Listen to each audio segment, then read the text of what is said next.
my name is Alex Douglas. My book is Against Identity, The Wisdom of Escaping the Self.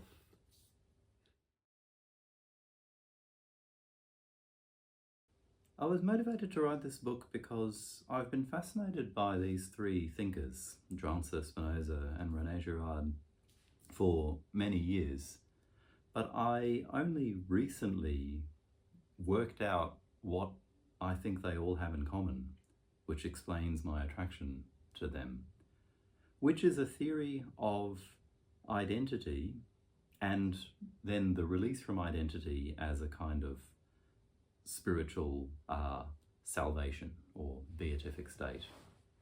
The theory of identity that I think they all share is that we're born not with a definite identity or deep self or essence, but instead a kind of longing for that, combined with a sort of inner confusion about what we are.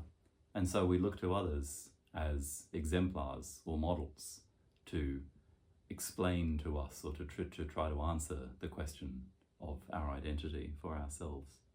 And I realized it was this idea that spoke to me more than anything else.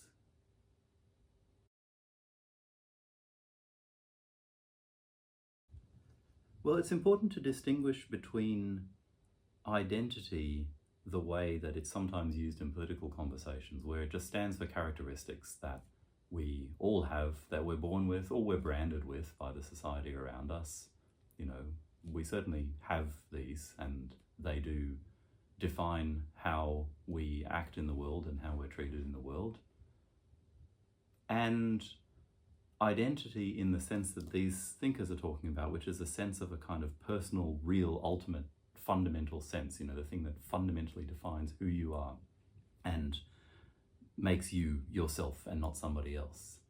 And it's that second kind of identity which is the source of the trouble that these thinkers illuminate. But we do have this problem in our world that these two things are often run together, the kind of characteristics that we have that are used to define us by other people, and this sense of a kind of true identity, which is ours and ours alone, that we have to try to live in authentically. The viable alternative that these thinkers propose would be, instead of trying to answer this question, and we know we answer it at the personal level, but also at the level of nations and communities and societies and religious groups, instead of trying to answer the question of, you know, what we fundamentally, essentially, definitely, unchangingly are, we could embrace the fact that we live in a world where everything is constantly being transformed through its interactions with everything else. We're constantly being transformed by each other, and we can learn to embrace that as what really defines us instead of trying to find these core identities.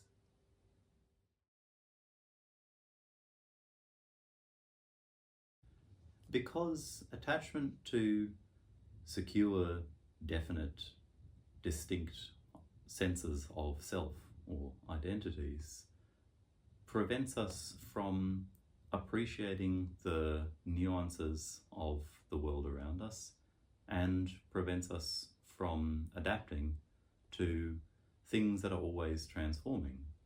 So there are lots of examples. Somebody who defines themselves by their career has a very difficult time when it comes to retirement, because this thing has changed by which they have defined themselves. Somebody who defines themselves by the good looks or abilities they had in their youth finds aging difficult. And then, of course, you have bigger examples at the national level.